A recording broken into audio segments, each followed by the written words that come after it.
Y bien, ahora vamos a revisar el tema de asma. A lo largo de la presentación vamos a practicar un poco con la interpretación de espirometrías. Primero, un caso clínico. Tenemos una paciente de 36 años que acude a consulta por presentar episodios de tos recurrente, sensación de presión en el pecho, falta de aire y mareos. Los síntomas se incrementan durante la noche y al despertar. A la exploración física reconoce sibilancias a la expiración forzada.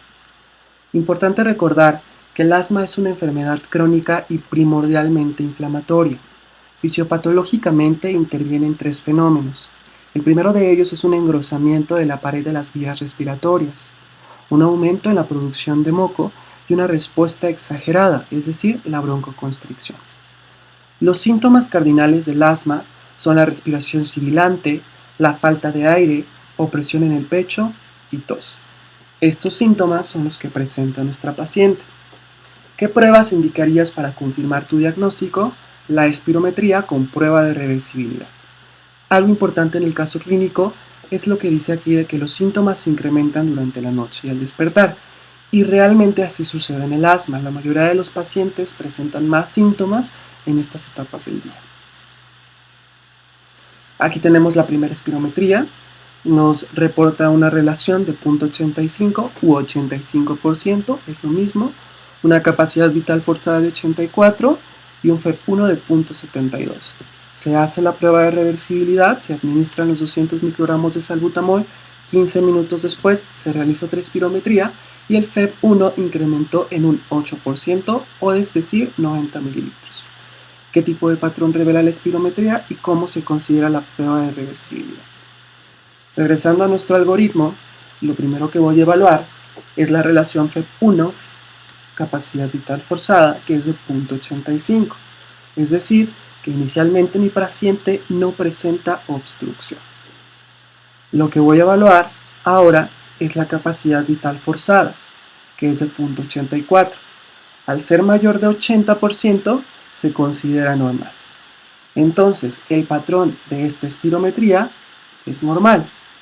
Ahora, hablando de la prueba de reversibilidad, recordar que debe de ser un aumento del FEP1 mayor a 12% o mayor a 200 mililitros, hablando de volumen.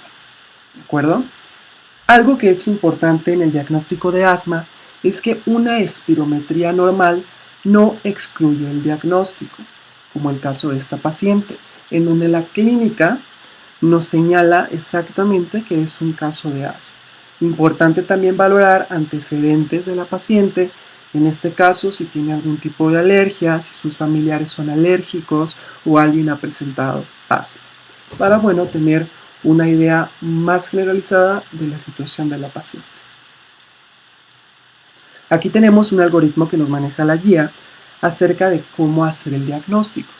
Lo primero, es tener un paciente con síntomas respiratorios en donde la historia clínica y el examen físico nos hagan pensar en asma. ¿Qué es lo que debemos de hacer? Aquí hay dos alternativas. La primera es realizar una espirometría y un flujo expiratorio o una flujometría con prueba de reversibilidad. O la otra es que si es una urgencia clínica, la paciente está muy sintomática y es muy pobre la probabilidad de que sea otro diagnóstico, me voy a iniciar un tratamiento empírico. Veo cómo evoluciona con el tratamiento y reevalúo. ¿Ok? Una vez que ya hice mi espirometría, mi prueba de reversibilidad, si mi paciente resulta estar normal, como en el caso de la paciente, se pueden hacer dos cosas: repetir el estudio en otra ocasión o gestionar para otras pruebas. ¿Qué otras pruebas? Hay varias pruebas que pueden ser de utilidad. Una de ellas es la provocación bronquial y otra es la exhalación de óxido nítrico. Importante, estas dos pruebas no se realizan de forma cotidiana, son pruebas que se realizan en hospitales de tercer nivel, debido a que sobre todo la prueba de provocación bronquial puede tener múltiples efectos adversos. ¿En qué consiste? Pues resulta que al paciente se le debe de dar una sustancia para provocar a los bronquios, en este caso puede ser metacolina o histamina, y debemos de valorar una disminución del FEP1 mayor o igual al 20%. Si ocurre esta disminución, se comprueba que el paciente es un hiperreactor bronquial. Otra forma en que se puede realizar es con una hiperventilación o con la administración de manitol. Aquí vamos a valorar una disminución del FEV1 de un 15% aproximadamente. ¿Ok? La prueba de exhalación de óxido nítrico, bueno, se sabe que en el asma inflamatorio incrementa la exhalación de este producto. Entonces, si nosotros vemos una elevada exhalación de óxido nítrico, bueno, pues podemos ayudarnos con el diagnóstico, pero no nos van a hacer el diagnóstico definitivo. Otra alternativa, pues, son las pruebas de alergia para determinar si existe algún alérgeno en específico que pueda estar desencadenando el cuadro. ¿Cuál es el siguiente paso a seguir? Bueno, es una paciente que tiene la clínica característica, probablemente tenga antecedentes clásicos de pacientes con asma, por lo tanto vamos a administrar corticoides inhalados y vamos a evaluar en un lapso de 1 a 3 meses después.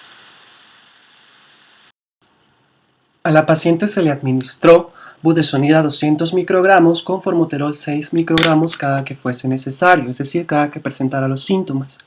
4 semanas después acude a valoración con la espirometría reciente. Tenemos nuevos datos que son diferentes y aquí aparte nos señalan que el flujo expiratorio máximo incrementó en un 24%. Se confirma el diagnóstico de asma y por qué y cuáles son las condiciones que pueden afectar a la prueba de reversibilidad. Muy bien. Si nosotros estamos hablando de cómo hacer el diagnóstico con espirometría, tenemos que darnos cuenta que existen como 3 formas de hacerlo. El primero es valorando la relación FEV1-FEVC, que generalmente en el punto de corte es más de 0.8 en adultos. Si es menor de esto, bueno, ya podemos hacer el diagnóstico.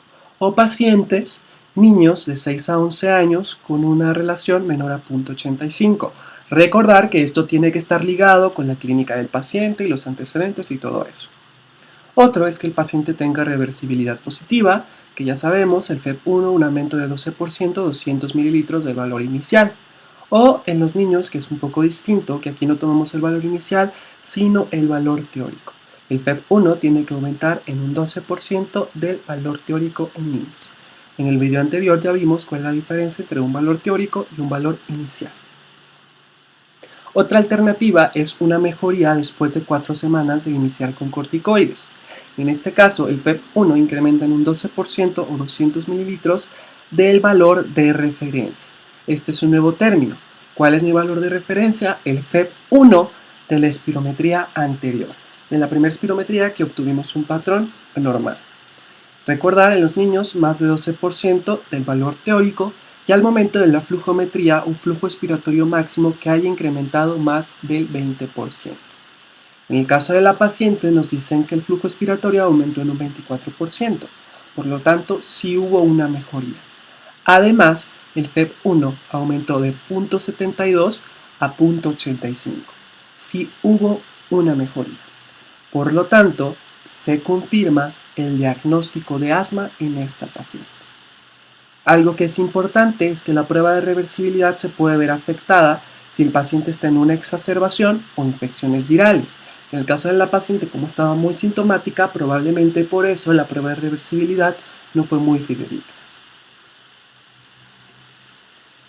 Aquí tenemos otro caso, esta es otra paciente, acerca de una espirometría, en donde, bueno, la relación está en 0.65. Automáticamente yo aquí podría hacer el diagnóstico de asma porque, bueno, pues está por debajo del punto de corte. Continúo con mi algoritmo, tengo un paciente con obstrucción, mi capacidad vital forzada es de 0.82, se encuentra normal, por lo tanto tengo un patrón meramente obstructivo, ¿de acuerdo? Hago la prueba de reversibilidad y si se trata de asma, lo más probable es que la reversibilidad sea positiva. Antes de entrar de lleno con la terapéutica del asma, vamos a repasar un poco sobre farmacología. A lo largo de la presentación vamos a ver estas abreviaturas, por lo tanto es importante que se familiaricen con ellas. Inicialmente tenemos los SABA, que son agonistas beta de acción corta, específicamente beta 2, que se encuentran en el músculo liso bronquial. Al momento de unirse a este receptor se genera broncodilatación. Los principales, salbutamol y terbutalina. Estos tienen una vida media de 3 a 6 horas, por eso se consideran de corta acción. Tienen efectos adversos, principalmente taquicardia, temblor, ansiedad, cefalea, un poco de sequedad bucal. ¿Okay? Otros tratamientos que tenemos son los corticoides inhalados, la piedra angular del tratamiento del asma. Si decimos que es una enfermedad inflamatoria, ¿cuál es el mejor tratamiento? corticoides. Inhibimos todos los mediadores inflamatorios. Existe una gran variedad de ellos, los que se utilizan más es la beclometasona, la budesonida, la fluticasona. La mometasona también se utiliza, se usa más en cuestiones de rinitis alérgica, pero bueno, también se puede utilizar. Algunos de los efectos adversos de estos medicamentos, que son raros, es una afonía transitoria y también la probabilidad de que existan infecciones en la boca, como la candidiasis urobucal, por el mismo proceso de inmunosupresión que pueden generar. ¿Cómo lo podemos evitar? Indíquenle a sus pacientes que después de que hagan sus inhalaciones con corticoides inhalados, hagan gárgaras con agua natural y se disminuye la incidencia del problema. ¿Ok? Otros medicamentos son los agonistas beta de acción prolongada, se dice así porque su acción es de 12, inclusive hasta 24 horas. Los principales son formoterol y salmeterol. Algo que es importante cuando hablamos de corticoides es que son dosis dependientes. Al momento que damos la terapéutica, yo les voy a decir, en este paso tienen que administrar corticoides a dosis intermedia. En este paso, corticoides a dosis alta. No es lo mismo administrar budesonida a 200 microgramos a administrar 800 microgramos. ¿De acuerdo? Entonces, esto nos ayuda para ir escalando un poco el tratamiento cuando los pacientes no logran controlarse. Otro grupo de fármacos que tenemos son los antagonistas muscarínicos de acción prolongada, en este caso es el tiotropium. Lo que permite este medicamento es disminuir la producción de mucosidad y también tiene un efecto broncodilatador. Tenemos también uno que es de acción corta, que es el bromuro dipatropio, que tiene una duración aproximada de 6 a 8 horas. Otro grupo de medicamentos son los antagonistas de receptores de leucotrienos, montelukast, pranlukast. Este tipo de medicamentos son muy utilizados sobre todo en niños. ¿Por qué? Porque tienen mayor facilidad de administración. Se venden en forma granulada, en forma de tabletas masticables y en tabletas normales. Por lo tanto, puede ser un poco más fácil administrarlo en los niños. Algo importante de este tipo de medicamentos, que hay cierta controversia, es que se dice que actúan de acuerdo al ritmo circadiano. Por lo tanto, se recomienda que su consumo sea en la tarde. Hay bibliografía que lo refiere, hay bibliografía que no, pero bueno, es un dato importante. Otro grupo de medicamentos son los corticoides sistémicos, prednisona, prednisolona, los más utilizados. Importante tener en cuenta que estos medicamentos que se utilizan a largo plazo pues tienen múltiples efectos adversos, ¿no? O sea, todos los efectos adversos de un consumo crónico de corticoides. Tenemos un paciente masculino de 13 años con diagnóstico de asma por espirometría con reversibilidad que acude a consulta para iniciar el tratamiento controlador. ¿Okay? Es un paciente que ya tiene el diagnóstico de asma. El paciente se despierta 3 a 4 veces por semana. Se despierta porque tiene síntomas de asma.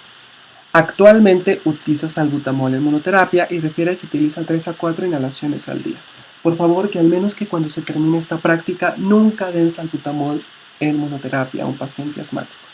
Por lo menos que eso se les quede bien claro, que el salbutamol en monoterapia no se debe de dar. ¿De acuerdo? Bueno, a lo largo de esto vamos a ver cuáles son los pasos para el tratamiento del asma. En el caso de este paciente, cuál es el mejor tratamiento indicado, cómo saber si tengo un paciente controlado y cada cuánto tengo que hacer evaluaciones y cómo debo de ajustar el tratamiento. ¿De acuerdo? Muy bien. Algo que es importante es definir que tenemos un tratamiento controlador y un tratamiento de rescate. ¿De acuerdo? El tratamiento controlador tenemos varios pasos, son 5 pasos, aquí nada más vemos 4, ahorita vamos a ver el quinto. El tratamiento de rescate es cuando el paciente presente algún incremento en los síntomas. ¿Cuáles son las indicaciones? Bueno, podemos dar salbutamol o podemos dar corticoides a dosis bajas con formoterol. ¿De acuerdo? Algo que les voy a mencionar y que es muy importante que pongan mucha atención es decirles en qué paso vamos a iniciar de acuerdo a las condiciones del paciente. Bien, en el paso 1 son pacientes que tienen síntomas menos de 2 veces al mes y no tienen riesgo de exacerbaciones. El paso 1 realmente hay muy pocos pacientes con esta clínica, pero bueno, se puede presentar. Es de utilidad cuando vamos retirando un poco más el tratamiento. ¿De acuerdo? El paso 2, bueno, este lo vamos a indicar en pacientes que tengan síntomas 1 a 2 veces por semana y que tengan alto riesgo de exacerbaciones. ¿Sale? En el paso 3, voy a indicarlo cuando tengo pacientes con síntomas casi todos los días y que se despierte 2 o más veces en la noche por asma y que aparte tenga más de una exacerbación al año. A estos pacientes nos vamos directamente con el paso 3. La mayoría de los pacientes que van a ver con asma se encuentran en este paso y otro porcentaje en el paso 2. ¿De acuerdo? ¿Cuándo doy un paso 4? Bueno, cuando son pacientes en donde el paso 3 no ha sido de utilidad. ¿De acuerdo? Y el paso 5, en este caso en el paciente sería un paso 3, recordar que se despertaba por la noche más de 2 veces, por lo tanto iniciaríamos con este tratamiento. Y tenemos por último el paso 5, que bueno, este se da cuando es un asma difícil de tratar, un asma severa, y bueno, ya corresponde más a otro tipo de profesionales de la salud, los especialistas neumólogos. Bueno, para que entiendan un poco más esta gráfica, los pasos se dividen a través de una línea punteada. El medicamento o el tratamiento que se encuentra en la parte superior es el mejor tratamiento que la evidencia ha demostrado que funciona de acuerdo a las características de los pacientes. Los que encontramos abajo son otras alternativas de tratamiento, que si bien funcionan, pero no tienen la misma evidencia que los que encontramos en el primer eslabón. ¿De acuerdo? Bueno, en el paso 1, el tratamiento ideal sería que el paciente utilice un corticoide inhalado con formoterol, que sería un LABA, ¿de acuerdo? Cada que sea necesario, es decir, en cuanto tenga síntomas. Muy bien. Otra alternativa es que utilice salbutamol, pero que a la vez que utilice salbutamol también utilice un corticoide inhalado. El paso 2 es un corticoide a dosis bajas. Si la flechita está hacia abajo y de color verde, estoy hablando de dosis bajas. Si la flechita está hacia los dos lados y de color naranja, es una dosis intermedia. Y si las flechitas están hacia arriba y de color rojo, es una dosis alta. Muy bien, otra alternativa son los antagonistas de leucotrienos.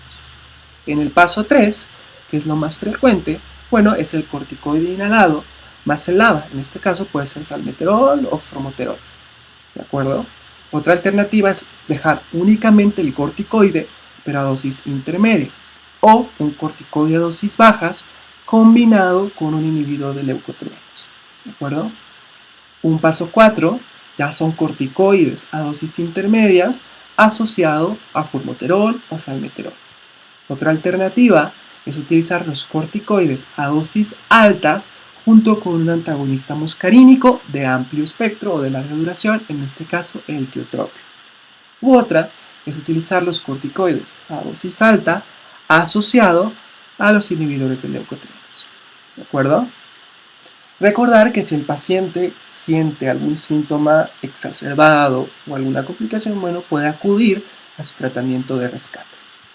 En este caso podría ser salbutamol o corticoide con formoterol. El paso 5, bueno, ya hablamos de corticoides a dosis altas, junto con un LABA, en este caso puede ser salmeterol, junto con un antagonista muscarínico de larga duración, como el diotropio, o algunos fármacos biológicos, como el omalizumab, que es un anti-inmunoglobulina E, o anti-interleucina 5, como mepolizumab, breslizumab, benralizumab. ¿Okay? U otra alternativa es un paso 4, y a ese paso 4 agregarle corticoides vía oral. ¿De acuerdo? Muy bien. Aquí en esta imagen podemos ver algunos medicamentos que se encuentran en el mercado para el tratamiento de asma y EPOC, sobre todo para ver las combinaciones que tenemos. Por ejemplo, cuando yo les digo corticoide con LABA, budesonida formoterol, fluticasona salmeterol, podrían ser de utilidad. Si yo les digo un tratamiento de rescate, salbutamol o también budesonida con formoterol. Un corticoide solo en el que podamos ir incrementando la dosis, budesonida. Otro medicamento que utilizamos, el bromuro de tiotropio, el montelukast, este es granulado de 4 miligramos, más frecuentemente se administra en niños, o el salmeterol solo, que también se puede utilizar. Importante que si nosotros hacemos un ajuste en la dosis de asma, tenemos que tomar en cuenta que los medicamentos que vienen combinados tienen una dosis de LABA y una dosis de corticoide. Yo tengo que incrementar la dosis de corticoide, pero tratar de mantener la misma dosis de LABA, para evitar que, bueno, genere una tolerancia al medicamento y que después sea más difícil controlar al paciente. Siempre en el asma, bueno, tenemos un círculo vicioso, que es lo que nos dice la guía, en donde, bueno, tenemos que evaluar al paciente, confirmar el diagnóstico, ver cómo están los síntomas, si está controlado, si tiene factores de riesgo. Algo que es muy importante y que ustedes deben hacer mucho hincapié con sus pacientes es la técnica para usar el inhalador, porque muchas veces los pacientes no lo usan de forma adecuada. Inhalan antes, después dan la descarga, o primero dan la descarga y después inhalan, entonces tienen que hacer mucho hincapié en que sea al mismo tiempo. Muchas veces los problemas de que no se controlan los pacientes son porque no utilizan bien los inhaladores. Lo que pueden hacer es decirle a su paciente, sabe que utilice el inhalador aquí enfrente de mí y le digo si lo utiliza bien, lo utiliza mal o qué está haciendo. ¿De acuerdo? Tratar los factores de riesgo, buscar alguna estrategia no farmacológica, evitar el medicamento que puede exacerbarlo, principalmente los AINES, la aspirina y también los beta bloqueadores, haciendo más hincapié en los no selectivos, ¿no? Muy bien. ¿Cómo saber si un paciente está controlado? 4 preguntas. 4 simples preguntas, nosotros podemos saber si está controlado o no. El primero es que si tiene síntomas durante el día, más de 2 veces a la semana, si despierta en la noche debido al asma, si necesita medicación de rescate más de 2 veces por semana o que tenga alguna limitación en su actividad debido al mismo. Por ejemplo, que el paciente no pueda ir a trabajar, no pueda subirse al camión o no pueda hacer alguna actividad de su vida diaria, bueno, lo consideramos. Si yo no tengo ninguna de estas preguntas contestadas, quiere decir que está bien controlado. Si tengo de 1 a 2, pues está parcialmente controlado y de 3 a 4 no están controlados. ¿De acuerdo? Es importante que nosotros en cada consulta, cada que veamos a un paciente con asma, hagamos estas 4 preguntas de ley, de cajón. No se nos pueden pasar. Así vamos a saber cómo está la situación de nuestro paciente. ¿De acuerdo? ¿Cada cuánto se recomienda hacer una evaluación? Cada 3 meses. En el caso del embarazo es una condición que puede exacerbar el asma, por lo tanto se tiene que hacer cada mes. Otro caso clínico es una paciente de 22 años con diagnóstico de asma que acude a valoración. Actualmente está siendo tratada con budesonida 200 microgramos por día desde hace 3 meses. Estamos en un paso 2. Refiere que utiliza salbutamol 3 a 4 veces por semana por incremento de los síntomas. En este caso, el salbutamol es su tratamiento de rescate. ¿Qué grado de control tiene la paciente? Bueno, lo único que nos indica es que utiliza demasiado el tratamiento de rescate, por lo tanto está parcialmente controlada. ¿Cuál es la acción más apropiada respecto al tratamiento? Bueno, importante que cuando un paciente no responde al tratamiento, verificar que está inhalando bien, que se esté tomando el medicamento de forma adecuada, porque a veces tú les preguntas, ¿y lo está utilizando todos los días? Y te dicen, no, pues no, ahí está la causa. Tener que hacer hincapié que el tratamiento es todos los días, aunque el paciente no tenga síntomas, porque a veces se sienten bien y dejan el tratamiento. El tratamiento debe ser consistente, persistente, todos los días para mejorar y que pueda el paciente realizar su vida cotidiana y valorar si tiene un factor de riesgo modificable. Si yo ya me aseguré que todos estos parámetros están bien, lo que puedo hacer es aumentar un paso en la escala del tratamiento del asma. Es decir, en esta paciente que estoy en un paso 2, me voy a subir al paso 3, en donde a su budesonida le voy a agregar el formoterol. ¿Cuándo se puede disminuir la dosis del tratamiento controlador? Si tengo un paciente que lo estoy tratando, no tiene síntomas, está tranquilo, ¿le puedo quitar el tratamiento? Sí. ¿Y qué condiciones? Es lo que vamos a ver. Si yo tengo un paciente con 3 meses, en donde no tiene síntomas, en donde está bien controlado, ahora sí puedo gestionar la disminución de la dosis. ¿Y cómo lo hago? ¿Bajo qué condiciones? Bueno, el paciente no debe tener ninguna infección respiratoria, ni ningún tipo de infecciones, ¿de acuerdo? No debe de estar viajando, ya que si se descontrola, pues bueno, sería bueno que estuviera cerca de la atención médica, que no esté embarazada. Recordar, el embarazo exacerba el asma. Y se debe de documentar la función pulmonar a través de una espirometría y una flujometría antes de iniciar retirar el medicamento. Y bueno, el paciente no debe de tener síntomas. ¿De acuerdo? ¿Cómo se hace? Bueno, si yo estoy en un paso 4 y en un paso 3, voy a reducir la dosis de corticoides inhalados 25 a 50% cada 2 a 3 meses. No puedo quitar el tratamiento nada más, ¿sabe qué? Ya se lo quita. No. Disminuyo la dosis, estoy en una dosis alta, le doy una dosis intermedia, estoy en una dosis intermedia, lo dejo en una dosis baja, ¿ok? Me quedo así con esa dosis baja 2 meses y bueno, si se controló, al siguiente paso, ¿de acuerdo? Si estoy en un paso 2, me voy a un paso 1. En este caso, el paso 1, pues es el tratamiento en donde cuando el paciente presente síntomas, lo usa. Ya no es un tratamiento que tenga que hacer todos los días, que sería lo ideal, que a todos los pacientes los tengamos en el paso 1. Ahora vamos a hablar un poco acerca de las exacerbaciones y del manejo de asma en urgencias. Es una paciente de 56 años que acude a urgencias por presentar una crisis asmática. Presenta dificultad para respirar, a la exploración física se encuentran sibilancias a la expiración normal, la paciente se mantiene sentada con la espalda recta, su frecuencia cardíaca es de 115 latidos por minuto, 12 respiraciones por minuto y está saturando al 91%. Cuando nosotros tengamos una crisis asmática o una exacerbación, lo primero que tenemos que hacer es clasificarla, ver si es leve, moderada, severa o potencialmente mortal, y de acuerdo a ellos cómo vamos a actuar. Hay ciertos factores de riesgo que me predisponen a desarrollar este tipo de crisis asmáticas y bueno, ver cuáles son las indicaciones de hospitalización. ¿De acuerdo?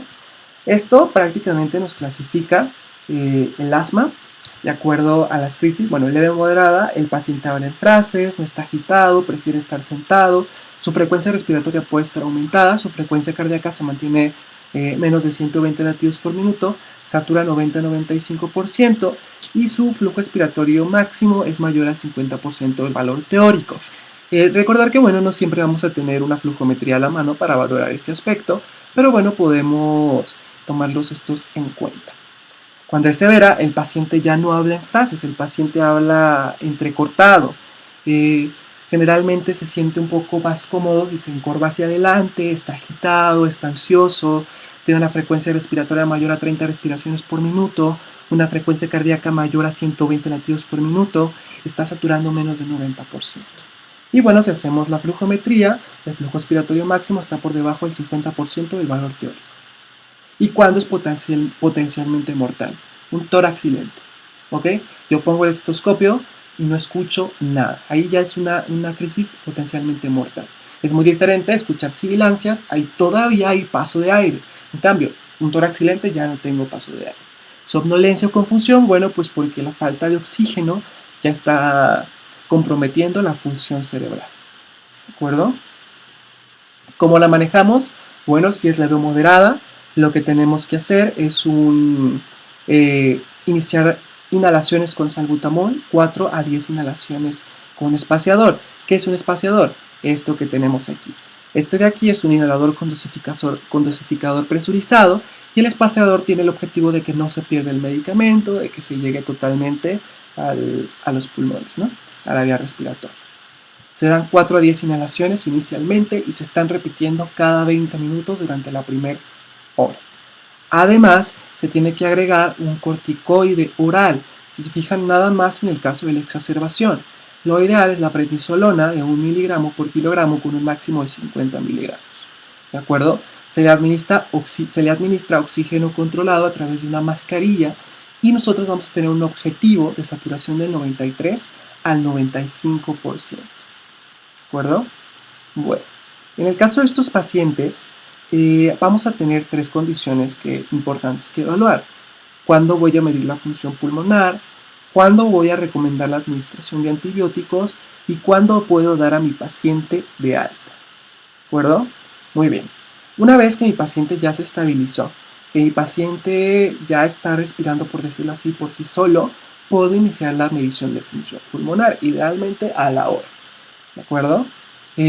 ¿Cuándo dar de alta? Bueno, cuando los síntomas mejoran, que el paciente ya no necesita salbutamol para poder respirar, que si yo le quito el oxígeno esté saturando al menos al 94% y cuando medí la función pulmonar, el flujo expiratorio máximo se encuentre del 60 al 80% del valor teórico.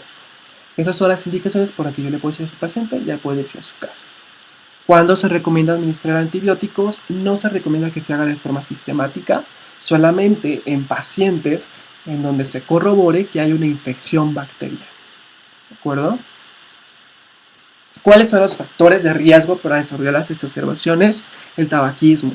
Por eso un paciente con asma fuma, que deje de fumar, exposición a alérgenos, ácaros, polen, gatos, perros, que utilice más de 200 inhalaciones al mes de salbutamol, que tenga un FEV1 menor del 60%, un paciente con enfermedad de reflujo gastroesofágico, una mujer embarazada, que tenga rinosinusitis crónica, obesidad, el consumo de AINES, de aspirina, que es como el que más se ha relacionado a las crisis de asma, y las infecciones virales. ¿De acuerdo? ¿Cuáles son las indicaciones de hospitalización? Que el paciente esté en una exacerbación severa, ya vimos cuáles son los criterios, que use más de 8 disparos en menos de 24 horas y así no logre controlarse, que usted sabe que doctor, ya llevo casi 20 disparos y no logro mejoría, que tenga un FEV1 menor del 25% previo al tratamiento, que sería un FEV1 muy bajo, ya sería inmediatamente hospitalizarlo, o que con el tratamiento sea menor al 40%. ¿De acuerdo? Que esto nos habla de una obstrucción severa. En el caso de una exacerbación severa o potencialmente letal, lo ideal es que sea un ingreso a la unidad de cuidados intensivos. Mientras se transfiere, ¿qué se puede hacer? Bueno, salbutamol, 4 a 10 inhalaciones o nebulizador, igual las vamos a repetir cada 20 minutos mientras sea necesario. ¿Ok? Se le administra oxígeno y aquí aparte le vamos a poner bromuro de ipratropio. Recordar que este es de acción corta. Se van a dar 250 microgramos en nebulización. Además, se puede dar prednisolona oral 1 miligramo por kilogramo, máximo 50 miligramos. Realmente veo muy complicado que un paciente con una exacerbación severa se tome una pastilla oral, ¿no? Pues por lo tanto, también existe la alternativa de darlo vía intravenosa, metilprednisolona 1 o 2 miligramos por kilo cada 6 horas, 4 dosis. ¿De acuerdo? Y ya bueno, en la unidad de cuidados intensivos se pueden utilizar algunas otras alternativas. El sulfato de magnesio intravenoso también hay como que cierta controversia entre si se puede usar o no se puede usar en el manejo de exacerbaciones. Entonces vamos a investigar todos un poco sobre el sulfato de magnesio a ver qué utilidad tiene en el asma. Ok, mi paciente tuvo una exacerbación, ya tiene todos los criterios para que yo pueda darlo de alta, ya satura más del 94%, su PEF está entre 60 y 80% del valor teórico, ya no utiliza salbutamol para poder respirar por sí solo. ¿Qué es lo que tengo que hacer? Bueno, voy a escalar un paso al tratamiento basal durante 2 a 4 semanas. Estaba en el paso 1, me paso al paso 2 y así, ¿no? Posteriormente voy a regresar al paso en el que estaba inicialmente. Esto únicamente va a ser durante el tiempo después de la exacerbación. Se le dan corticoides orales, prednisona principalmente por 5 a 7 días, exclusivamente. Esto, bueno, pues para también controlar un poco el episodio de inflamación. Y posteriormente también es importante revisar la técnica, la adherencia terapéutica y los factores de riesgo del paciente. ¿De acuerdo? Muy bien. Hasta aquí concluimos lo que es el manejo de asma, tratamiento controlador y tratamiento de exacerbaciones. En caso de pediátricos cambia un poco y no es como tal el objetivo de esta materia ver asma en pediátricos, pero les voy a publicar una presentación en la plataforma del manejo de asma en pacientes pediátricos. Lo pueden consultar, ya tienen las bases con lo que vimos aquí en el video y bueno, será un poco más simple que lo puedan entender. ¿De acuerdo? Muy bien.